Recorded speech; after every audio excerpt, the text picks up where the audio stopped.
So, the rental experience.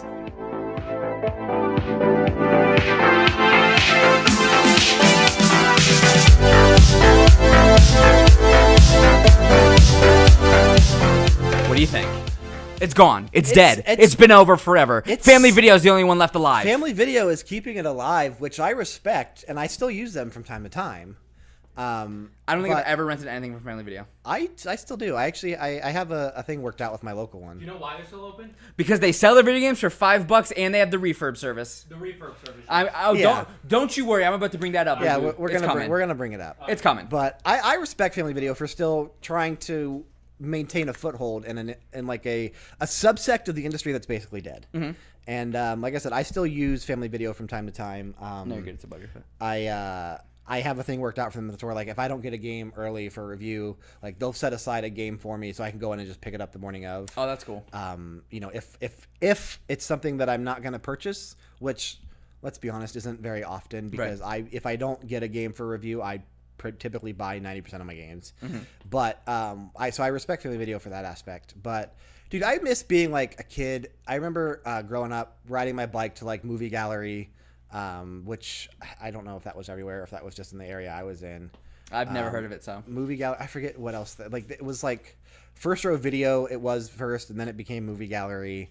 But I mean, like, that goes back to like Blockbuster and Hollywood Video. Hollywood Video was a big one. And there was a couple others too that have been around. But I mean, it died so quick. Yep. And like, the issue is, why did it die? And I mean, I know why it died. Oh, absolutely. Yeah. But it sucks because like that was such a big part of my childhood, like going and renting a game every week and, you know, checking out the newest and latest thing and having to restart the same game over and over and over again because, you know, we'd only rent it for like a week here and there. Yep. And I played some games that I never would have experienced because of renting them. And like I said, and they're all okay. Shout out to Gamefly because that's still thriving like none other. Like, it's still so popular. And I mean, it's fairly reasonably cheap, and now and I think I know why GameFly. And now GameStop's doing their thing where like you pay $60 for the summer, and you can go get a used game, and then you take it back, and you can just trade it out for another used game. I have no idea what you're talking about, but that sounds cool. Oh, you work there. I work there, and I have no idea what you're talking about. So that's very interesting. So basically, the way it works at GameStop is it's not at every store, so it may not be at your store. That's possible. But Alex said it was at his. Oh, weird. Okay. So you pay $60, you get like a coupon, you could pick out a used game, and then that's your game.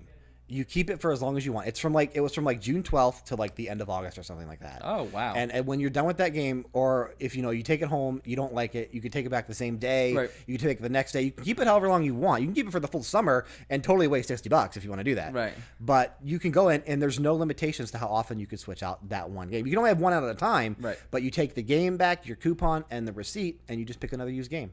So the only thing that sucks is like you're limited to the stock of the used games at the GameStop. So I mean, it's not like a GameFly where is this interchangeable between GameStops? I don't think so. Okay. I think it's only at the store you buy it at. Is the okay. One Yeah, because like I said, I've not heard anything about this. So that's probably because it's not at your store. Right. But yeah, I posted something on Discord. Okay. Because I tagged both you and I was like, what is this? Yeah, I have no idea. That's interesting. I'll have to ask on Saturday when I go in. But yeah, so there are programs like that, and like Gamefly. Like I said, Gamefly is doing very well. I was a subscriber for years until it didn't make sense for me to do so anymore. But I just miss that, man. And like I said, we obviously know why it died. I mean, it's not feasible to do that anymore. I mean, games have relatively stayed the same price throughout the history of gaming. Sure. Like, and you could even argue that games back in the early 90s were like $60, $70, $80, right, whereas now they're like 30, 40, 50, $60. Some games are 30 up to 60. Absolutely. And then you adjust for inflation, and they were even more expensive back then. And they have yet to go up in price. Right. But our income levels have continued to go up. So I mean, we can afford to purchase a lot more games that we couldn't afford to back then. Right. And I mean, that's why people argue like, games should be like $100. No, fuck that. No, they shouldn't. Games should be $60 always. Like, games should not be $100. I kind of disagree with that because like a game like The Witcher, that's the only one. And that's the one that everyone brings up every time for this argument. The only game I could argue charging more. I think you could charge even more for Breath that. of the Wild. I don't think you would charge more. I don't think you could. But The Witcher probably could have got away with it. And I think if more games take that aspect where it's like, yeah, okay, we're going to charge more, but we're throwing us stuff in. And you could say even they arguably... If the game is as expansive as The Witcher, yes. Sure. But you can even argue that they are charging that much because you go in, look at how Ubisoft has handled every single game they've had since For Honor, where it's been, hey, $50 for a season pass. You get the $60 game, or you can get the $80 deluxe version that gives you something else, or you can get the $100 gold version. And that is literally the same way they've done all their games since For Honor. Yeah. Gold version gets you a steelbook, the season pass, some exclusive content. That's $100, but you get all this extra shit. Yeah. There you go. Now you're at $100 out the door. Where, do you know how many like season pass editions or gold editions of For Honor I have sitting in my store right now? Probably and a lot. All of that season pass content isn't even out yet. So you mean to tell me you paid $100, bought this game day one, paid $100, and then you traded it in, and you didn't even get all the content for your $100? Like, are you insane? And that's my whole problem. That's my problem with season passes in general, is that unless it's a game you know you're going to love, like we just discussed on Nintendo Nation, like how I don't pre-order. I don't buy season passes either. Sure. I will buy the content after it's out. I'll buy the season pass. Sure. Like once the content is out, if it's something I want to play, I'll buy the season pass. Right. But I will never buy a season pass early. I will for a game that I love.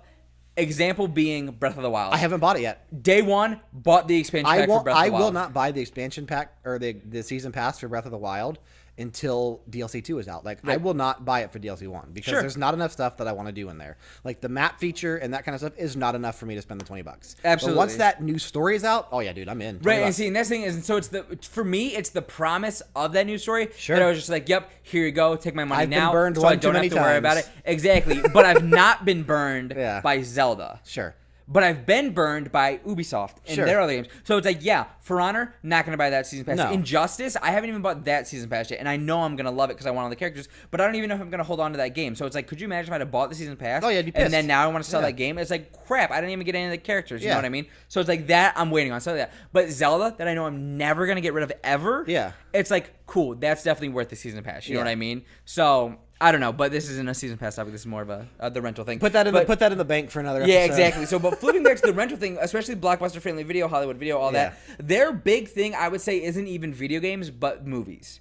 And I think movies was the big pillar. Right. Games and CDs are the little pillars. Yeah. And clearly, Netflix, Hulu, all of that, it contributed so much. The digital revolution killed rental stores. Absolutely, 100%. Yep. But throwing it back out to GameFly, I think is still around because you can buy games from them as well. Yeah, and that I gotta say, like, their prices are so good. I was just gonna say, I gotta say, good when they do a sale, because I get the email because I used to subscribe. When they do a sale, like they're under $20 sales. Oh my god, you can buy games that are are only like 6 years old for like not even 10. Yeah, I think you mean 6 months old. Yeah, not years. No. Say a 6-year-old game, that's under $20 makes sense. A 6-month game for like $15 or less Yeah. because of how used that disc is. So they're like, you know, this game, literally, this disc has no value. Right. So they just sell it for like $10 or something Yep, to get something and out it's of it. because that is already after 6 months, no one cares about it anymore. So it's like, great, this is just building up dust. And you can always tell what games people stopped renting at GameFly. Oh, absolutely. Because they're the ones that are like $15 or less. Yep. So I think that's a huge part of it, and so that's why I think GameFly is still in the business. And GameFly is just a good service, I think, all around, because like my buddy Clark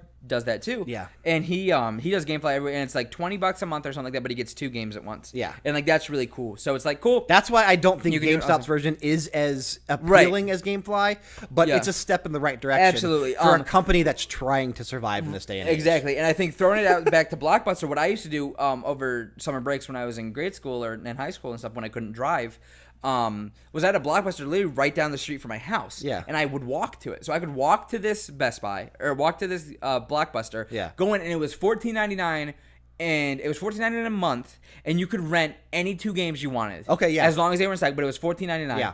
And I think it was $10 for a month. I think it was $10 for a month. Ryan's pretending to break my Switch Pro controller. That's what that face was. But I think it was $10 a month for 1 game.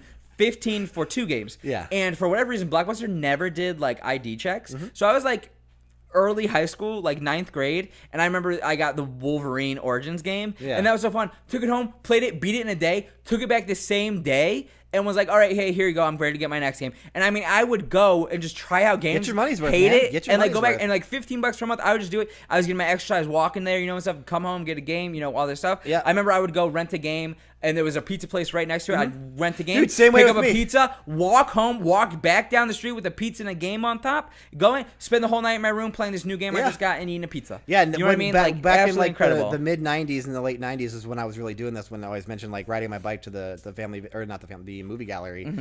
There was a Little Caesars right next door, so I would do the same thing. Yeah. But they didn't have a programmer. It was like $15 and you Yeah. did whatever. I would just go and spend the money that I made, like cutting grass or whatever, Right. or like the allowance my grandma would give me.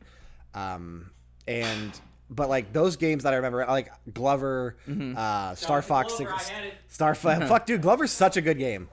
Glover is such a good game. But like Quest 64, Star Fox 64, which I never purchased. I always just rented Star Fox. So many other N64 games that, dude, that was just like the best time. And like I said, like kids nowadays, they're not gonna, they don't have that. Absolutely And like we just talked about last week, that sucks so bad. Because that, I mean, like I said, that was crucial in a lot of ways to why I Absolutely. like this kind of stuff. Yep. Xbox Game Pass. Xbox Game Pass. They have Call of Duty. But that's And all they they have Call of play. Duty. And then they have Call of Duty and Overwatch. And that's all you need. And they jump online, they kick my ass, go watch the other video. I know, right? Go watch the other BJs where we talk about why we suck at multiplayer games. But yeah, so I think kind of to like wrap everything up that.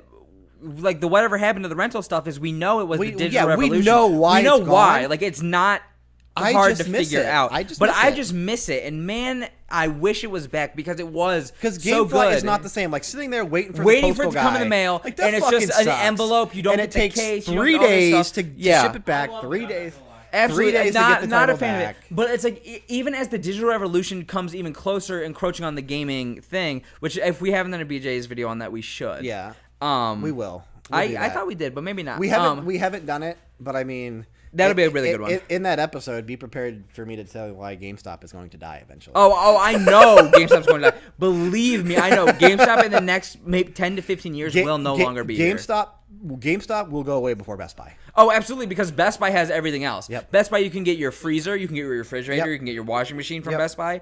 What can you But get like from? everyone points at like Circuit City or something like why did they go? And everyone's like Best Buy's next. No, Absolutely not. GameStop Absolutely is next. GameStop 100% is next to go out. They're the because next major retailer. That is They're the going next out of victim town. of the digital revolution. And Absolutely. I think it's sooner than 10 years. I think. I don't think so. I don't think it'll be less than 10 years. I think we're not looking a in about decade. 5 years. GameStop is going to be a husk of its former self, with just a few stores left.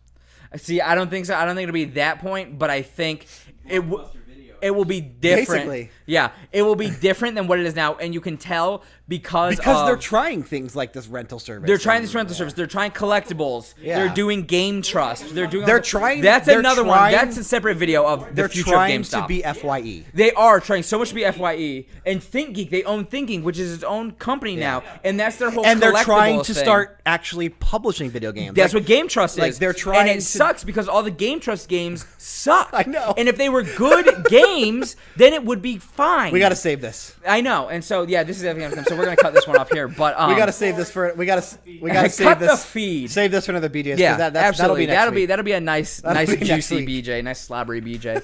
But yeah, so as far as this one, it's like yes, we Yeah. understand why rental stores are gone, but it's like we just miss it, and that But was if such you a do good like the part of it. rental service, definitely speak out. Definitely support GameFly. Yeah, and absolutely, hopefully, and it's I cool. would And like to see. I would say GameFly store. Yeah, or just do something like Xbox Game Pass. Yeah, Which more stuff should be like that. Like I said, hopefully Nintendo's online service will do something like And that. that's what it sounds like. And you know, the hopefully NES Flex and all PS4 that. will wise up and do something better than PlayStation Now. Oh, I hope to God, but they have too much money invested in PlayStation now to not And it's drop it. It's making them money somehow. Is it really? That Yeah. blows my mind. But whatever. That's a whole other discussion too. I've said that like 12,000 times. many. So, So many. thank you for watching. Yeah. This has been a nice long BJ in the morning, Mm-hmm. and let us know what you thought in the comments down below. That was gross, Ryan. Let us know what you thought down below. Leave your comments, questions, and concerns if you have any ideas Good or for bad. future topics. Yeah, good or bad, Good or anything like bad. that. If you have any future topics for discussion for us, let us know. Tweet at us. Leave them in the comments down below. Anything, all of that good nature. Like and subscribe, please. It would really mean a lot. But most importantly, thank you for watching and thank you for supporting the things we do here at SuperGen. I greatly appreciate that. We will catch you in the next one. See you next time.